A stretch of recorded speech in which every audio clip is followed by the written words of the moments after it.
Hello and welcome to Swell Season Surf Radio. I'm your host for this episode, Tyler Brewer. Our guest this week is someone who I've grown familiar seeing in the lineup in Rockaway, and more recently from his YouTube videos under Skipper Surf Reviews. His name is Yury Tsedenov.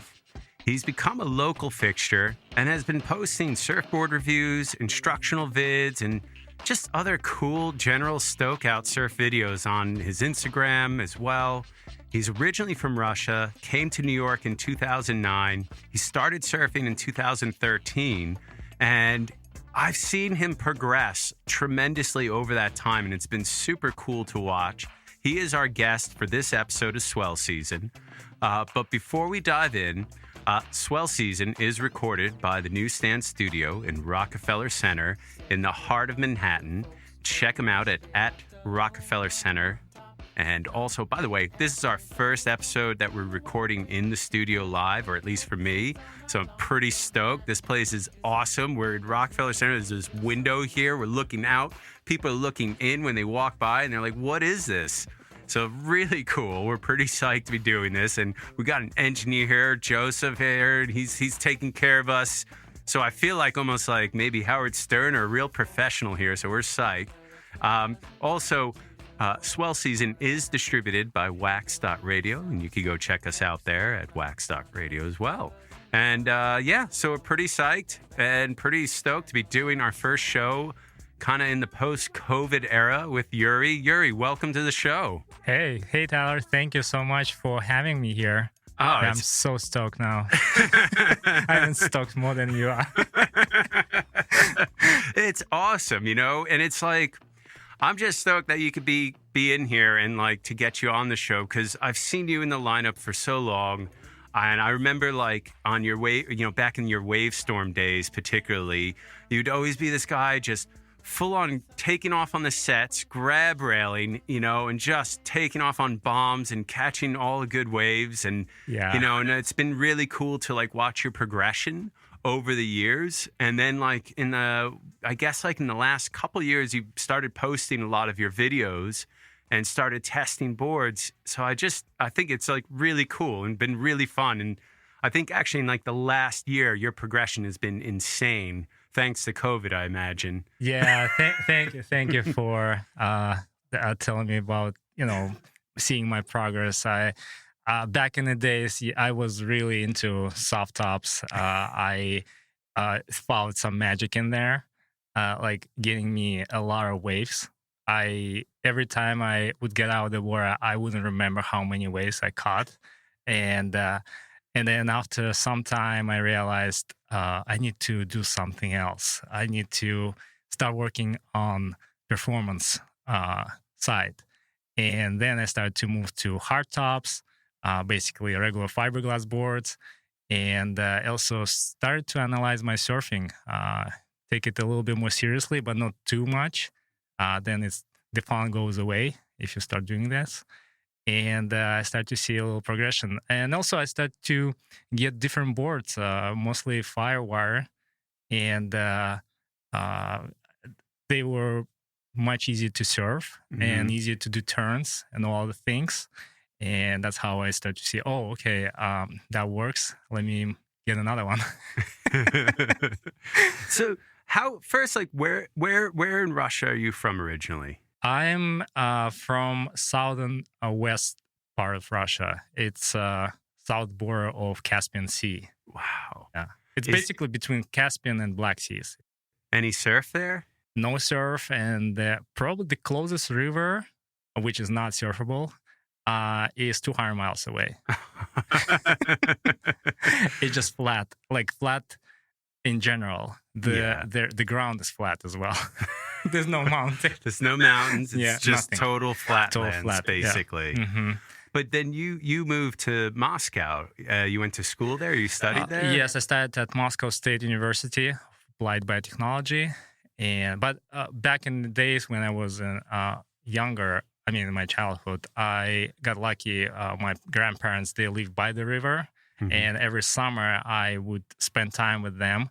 And every day we would do dawn patrol at the river and then sunset session at the river. And sometimes even during the day we would go to... Surfing? No, just swimming. So that's how I got comfortable with the water.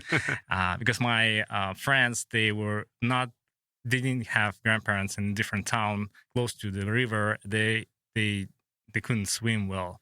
So I was always by the river, and that was much easier for me to be in the ocean, because I think that's one of the most important things to if you want to surf, to be able to swim.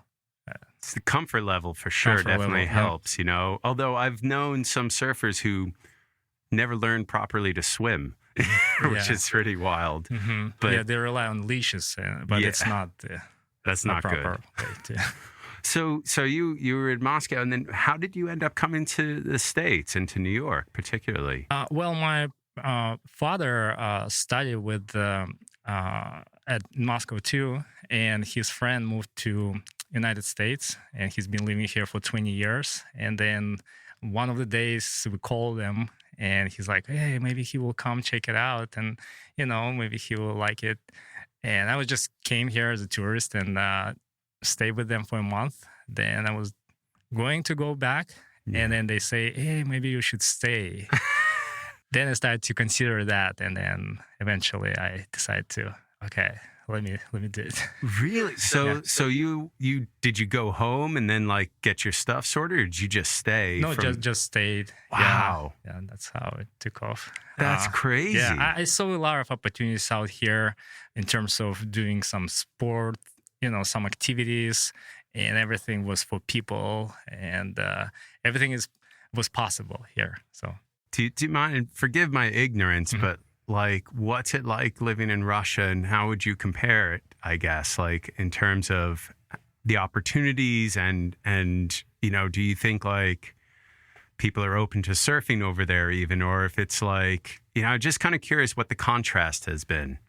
I think in most part is, I think the way people talk and then the way there's a lot of mixture of cultures as well in Russia.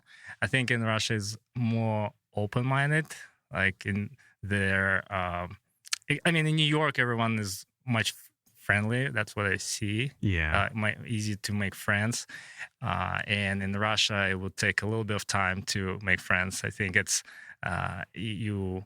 most friends you make when you're in school or in the kindergarten, and you just grow up together. And sometimes you make them on your way in life. But then another thing is, I would say, the way to become more successful in Russia is really tricky sometimes, because there's a corruption involved as well. So, but things might become easy if you bribe someone. And it's sometimes I feel like it's easier to do, and you can be more successful faster. Here's you have to earn your way to up there, and it's with more honesty, and you can't bribe. It's not in the culture at some point. Do you think in surf culture there, maybe you bribe your way to the peak in the lineup then instead of earning it? I don't think so. Sorry, I'm being a little funny here. I've never surfed in Russia. Yeah. I will tell you if I go back and then surf, and I'll let you know. Maybe I have to pay someone money, and then so I can own the peak for a couple hours. That would be awesome. If I was surfing at lowers, I would be okay to pay someone $100 and have a peak for 2 hours for myself. If that would be possible, I would be fine.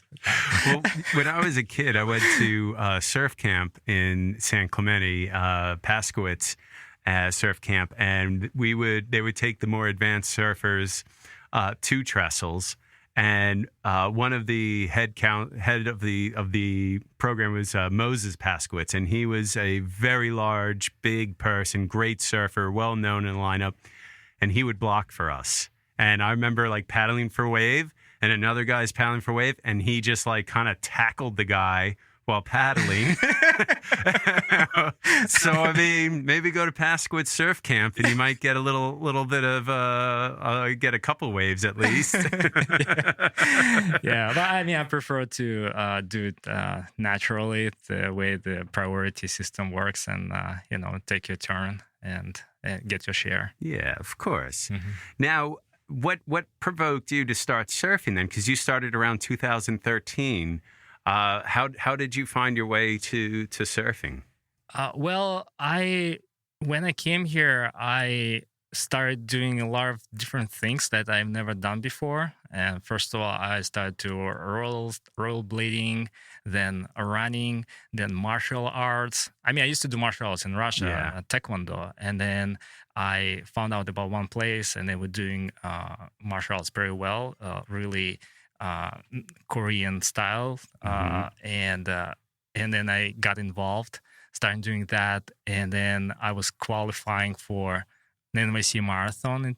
So I was doing the whole 2012 running, and then with my friend we just talking, hey, let's go somewhere, and then he's like, what about Hawaii? And I'm like, all right, let's do Hawaii. So we booked the flight, and in 2 days we were already on the flight to Hawaii. And so we decided to spend 5 days in Kauai and 7 days on Oahu. And the first 3 days we were doing hiking, doing some touristy stuff. And then we got tired because I never hiked before that much. Some incredible hiking, but oh my God, you'd be sore. Yep. And then we stopped by some surf shop, and then the lady said, hey, do you guys want to take surf lessons? And I'm like, surf lessons? How long will it take to learn? And she's like, your whole life. She goes, well, I guarantee that you will pop up within an hour and we'll start surfing. I'm like, yeah, I'm down. So we took a lesson, and I guess the instructor pushed me, and I popped up immediately, and then rode the wave, and I got so stoked. I think I was in good shape, with the balance and stuff, so it was easier for me to pop up, I think. And then he's like, we have 2 hours, just return the boards. He didn't explain which way I should go, how to catch wave, when the wave approaching. So I was like trying to figure out in the water, as everyone who starts surfing, what to do. Then one lady, she was a bodyboarder, she's like, you should go left or right, don't go straight. And then I started to think, okay, let me figure it out this way. So every day I was in the water. But then I came back to New York, and I was still doing the marathon thing and martial arts. The surfing kind of faded away, and I didn't even think that you can surf in New York. Yeah. So it wasn't as my surf destination. I was only thinking just Hawaii, like warm water and all that stuff. And then in July, so it was in April, and in July, my coworker posted a photo on Instagram, and it was a tale of the surfboard with the fins in New Jersey. And asked her, hey, are there surfers? And she's like, yeah, there are a lot of surfers in Bill Maher. So the next weekend, I drove down to Bill Maher, saw the surfers, went to the surf shop, and purchased my first surfboard. It was 7.6 NSP. Nice. And from there, it took off. I found out about Meetup Group, New York Surf Buddies. Yeah. And I met Natalie Hubbard, Emery, and her. And we became friends. And it just went from there. So what was your perception of surfing before you tried it? Did you have an idea of what surfing was before you even went to Hawaii? Were you was that something that you ever even thought about trying? No, never. It was just in the movies. Even I didn't see many movies with surfing. It was just, I knew the word surfing, but I never even imagined that I would be able to surf. Yeah, I mean, for me, it was just swimming in the river, nothing else. And then after you started, so you started going out to Rockaway, and what was that learning process like? Because you're not just learning how to surf, but you're learning positioning. You're also learning like the people in the lineup, how to work on your etiquette, all of those things. How did that come about? Was that through the Meetup Surf Group and surfing with friends, or did you have any hard lessons?